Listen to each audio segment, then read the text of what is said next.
مال غنیمت پر کسی کا حق نہیں، اللہ کا حق ہے، اس کے رسول کا حق ہے، جیسے اللہ بتائیں اس کے رسول وضاحت فرمائیں اس طرح تقسیم کرو۔ بھئی اللہ اور اس کے رسول کا حق کیوں ہے؟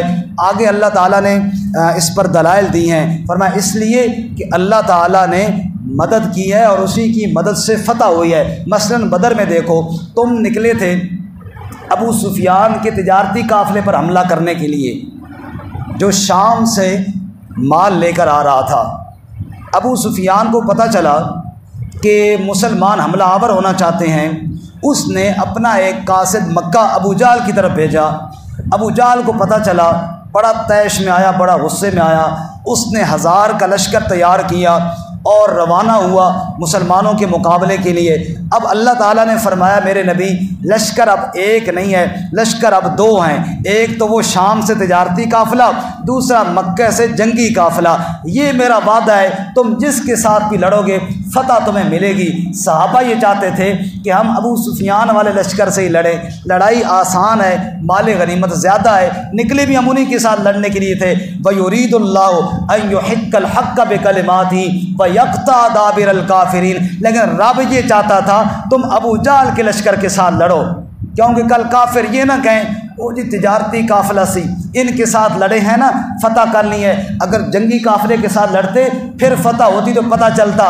آج کافروں کی جڑ کاٹنی چاہیے اور ان کا غرور خاک میں ملنا چاہیے۔ جب رسول اللہ صلی اللہ علیہ وسلم نے صحابہ سے مشورہ کیا، سب صحابہ یہی چاہتے تھے پہلے کہ جناب ادھر ہی ابو سفیان والے قافلے کے ساتھ لڑائی ہو، کیونکہ واقعی بات درست تھی ان کی کہ ہم نکلے بھی انہی کے لیے ہیں، لڑائی بھی آسان ہے، ہمارے پاس اتنی تیاری بھی کوئی نہیں کہ ہم اتنے بڑے لشکر کے ساتھ لڑے۔ لیکن جب صحابہ کو پتہ چلا کہ اللہ کی منشا یہ ہے کہ ابو جہل کے لشکر کے ساتھ مقابلہ ہو، رسول اللہ کی منشا بھی وہی ہے کہ ابو جہل کے لشکر کے ساتھ مقابلہ ہو، پھر صحابہ نے کہا یا رسول اللہ آپ بار بار ہم سے نہ پوچھیں، ہم موسیٰ علیہ السلام کے وہ ساتھی نہیں ہیں کہ انہوں نے موسیٰ علیہ السلام سے کہا تھا تو جا اور تیرا رب جائے، تم جا کر قتال کرو، انا ہا ہنا قاعدون، ہم تو یہاں بیٹھے رہیں گے۔ اے اللہ کے نبی ہم آپ کے آگے لڑیں گے، آپ کے دائیں لڑیں گے، آپ کے بائیں جانب لڑیں گے، ہماری لاشیں گریں گی اور ہم اتنی جانیں قربان کریں گے، عرش پر رب خوش ہو جائے گا، فرش پر اس کا رسول خوش ہو جائے گا۔ ادھر سے ایک لشکر آ رہا تھا حق پرستوں کا، بظاہر فاقہ ہستوں کا، بظاہر حاجت مندوں کا، وہ لشکر سب لشکروں سے انوکھا تھا، نرالا تھا کہ اس لشکر کا افسر ایک کالی کملی والا تھا، نہتے 313 بشر ذوق شہادت میں خدا کے نام پر نکلے محمد کی قیادت میں صلی اللہ علیہ وسلم۔ یا رسول اللہ آپ حکم کریں، دیکھیں پھر کیا ہوتا ہے۔ پھر چلے گئے بدر میں، رات کیسے گزاری رب نے بیان کیا، اذ تستغیثون ربکم، جب میرے نبی تم بھی اور میرے نبی کے صحابہ تم بھی فریادیں کر رہے تھے تو کس کے سامنے کر رہے تھے؟ اولیاء، انبیاء، اہل بیت نبی، تابعین و صحابہ پہ جب آ بنی گر کے سجدے میں سب نے یہی عرض کی، تو نہیں ہے تو مشکل کشا کون ہے، سب کا داتا ہے تو، سب کو دیتا ہے تو، تیرے بندوں کا تیرے سوا کون ہے۔ پھر رب نے کہا پریشان ہونے کی ضرورت نہیں، اگر ابو جہل صاحب 1000 لشکر لے کر آئے ہیں، ہم 1000 فرشتہ نازل فرما رہے ہیں۔ لیکن ساتھ اللہ نے یہ بات بھی وضاحت فرما دی، فرشتے 1000 تو آ رہے ہیں، لیکن یہ دھیان میں نہ رکھنا کہ مدد فرشتے کریں گے۔ وَمَن نَّصْرُ إِلَّا مِنْ عِندِ اللَّهِ، مدد تو اللہ ہی کی طرف سے ہوگی۔ مدد کس کی طرف سے ہوگی بولو جی؟ صرف اور صرف یا اللہ مدد، بس، اور کوئی نعرہ قرآن کے مطابق درست نہیں ہے، درست ہے تو صرف یا اللہ مدد کا نعرہ درست ہے۔ پھر اللہ کی مدد آئی، اللہ نے بارش برسائی اور جناب مسلمانوں کے پاس پانی کا انتظام ہو گیا اور اللہ تعالیٰ نے نیند طاری کی۔ جیسے ابھی ہمارے بعض ساتھیوں پہ نا میں دیکھ رہا ہوں نیند طاری ہو رہی ہے، یہ بھی اللہ کی رحمت ہے، لیکن ہے جہاد کے موقع پہ، بیان کے دوران نہیں۔ بیان کے دوران بندہ سہیں گے تو پھر فائدہ کیڑا چاہیے۔ نیند طاری فرمائی اور پھر رسول اللہ صلی اللہ علیہ وسلم نے ایک ریت کی مٹھی بھری ان کی طرف پھینکی، وما رمیت اذ رمیت ولکن اللہ رما، رب نے ان بے ایمانوں کی آنکھ کے اندر پہنچایا اور پھر اللہ نے فتح دی۔ رب نے کہا جو اللہ فتح دینے والا ہے نا، مال غنیمت اسی کے حکم کے مطابق تقسیم کرو۔ پھر جہاد کے کچھ اصول بیان کیے، میدان جہاد سے بھاگنا نہیں، جو بھاگے گا اس پر اللہ کا غضب نازل ہوگا، اللہ اس کے رسول کی اطاعت کرو، یعنی امیر کی اطاعت کرو، اگر امیر کی اطاعت نہ ہو تو پھر بھی جہاد نہیں ہو سکتا۔ اور اللہ تعالیٰ کی نعمتوں کو یاد کرو۔ بس آخری بات ہے جی، جیسے اللہ نے بدر میں مدد کی نا، ایسے اللہ نے ہجرت کے وقت بھی مدد کی۔ جب کافروں نے مشورہ کیا وَإِذْ يَمْكُرُ بِكَ الَّذِينَ كَفَرُوا لِيُثْبِتُوكَ أَوْ يَقْتُلُوكَ أَوْ يُخْرِجُوكَ، جب کافروں نے آپ کے بارے میں 3 باتیں مشورے میں طے کی، یا آپ کو قید کیا جائے، یا آپ صلی اللہ علیہ وسلم کو شہید کیا جائے، یا جلا وطن کیا جائے، اللہ فرماتے ہیں وَيَمْكُرُونَ وَيَمْكُرُ اللَّهُ، ادھر وہ تدبیر کر رہے تھے، ادھر اللہ تدبیر فرما رہا تھا۔ ان کی تدبیر کو ناکام کیا، اپنے نبی کو حفاظت سے باہر نکالا، تو معلوم ہوا قدرت والا کون ہے؟ اللہ کا نام زور سے لیں، کون ہے؟ پھر اللہ تعالیٰ نے ان کی پھینٹی لگوائی مشرکین کی بدر میں۔ اللہ فرماتے ہیں ان کی لگانی تو بہت پہلے چاہیے تھی، یہ اتنے بدبخت ہیں۔ وَإِذْ قَالُوا اللَّهُمَّ، کہ یہ آ کر اللہ سے کہتے ہیں اِن کَانَ هَٰذَا هُوَ الْحَقُّ، آیت نمبر 32 میں، اے اللہ اگر یہ قرآن حق ہے، یہ تیرا نبی سچا نبی ہے، ہم نہیں مانتے۔ فَأَمْطِرْ عَلَيْنَا حِجَارَةً مِّنَ السَّمَاءِ، پتھر برسا ہمارے اوپر، اَوْ ائْتِنَا بِعَذَابٍ أَلِيمٍ، یا کوئی اور دردناک عذاب دے۔ نہیں مانتے ہم تیرے نبی کو۔ اب انہوں نے اللہ سے عذاب مانگا نا جی، بولتے نہیں ہیں، مانگا نا، پتھر مانگے۔ اللہ نے کیا جواب دیا؟ جواب سنیں گے ایمان تازہ ہوگا اور محبت سے پھر سبحان اللہ کہنا۔ اللہ فرماتا ہے یہ عذاب مانگ رہے ہیں، پتھر مانگ رہے ہیں، اور کہتے ہیں پتھر برساؤ۔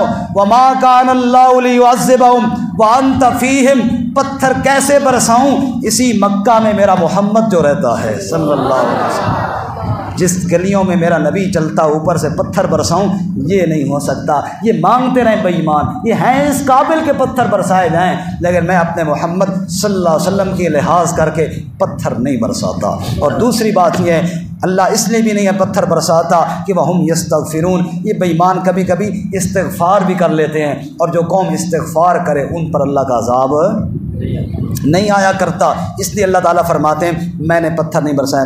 بس بات ختم ہو گئی ہے۔ ایک بات یہاں پہ سمجھ بڑی آئے گی، قرآن میں نہیں ہے لیکن یہاں پہ سمجھ بڑی آئے گی، بھائی عذاب قبر پر حق ہے یا نہیں ہے نا؟ اللہ ہم سب کی حفاظت فرمائے۔ بعض لوگوں کا یہ نظریہ ہے اور وہ بڑے دھڑلے سے بیان بھی کرتے ہیں کہ رسول اللہ صلی اللہ علیہ وسلم ہر قبر میں بنفس نفیس خود موجود ہوتے ہیں۔ یہ نظریہ ٹھیک نہیں ہے، یہ نظریہ ٹھیک نہیں ہے۔ دلیل یہ آیت ہے، اگر اللہ کے نبی ہر قبر میں خود موجود ہوں پھر عذاب قبر کیوں آئے؟ ما کان اللہ لیعذبہم وانت فیہم، یہاں تو اتنے بڑے بڑے کافر اللہ سے خود عذاب مانگ رہے ہیں، اللہ کہتا ہے نا نا نا نا، جس گلی میں نبی ہو، جس شہر، اس پورے شہر میں اللہ عذاب نہیں دیتا۔ میرے نبی کے ہوتے ہوئے اس شہر میں اللہ عذاب نہیں بھیجتا، اور جس قبر کے اندر نبی ہو اور پھر وہیں پر عذاب بھی آ جائے نعوذ باللہ، یہ بات ممکن نہیں ہے۔ قبر کے اندر نبی پاک کے بارے میں جو سوال ہوگا وہ آپ کی رسالت کے بارے میں ہوگا، لیکن یہ بات نہیں ہے کہ آپ ساتھ ہوں گے اور پھر جا کر ہوگا۔ ہر جگہ موجود صرف اللہ تعالیٰ کی ذات ہے۔ اللہ تعالیٰ ہمیں قرآن و سنت کے مطابق عقیدہ اور عمل نصیب فرمائے۔ وآخر دعوانا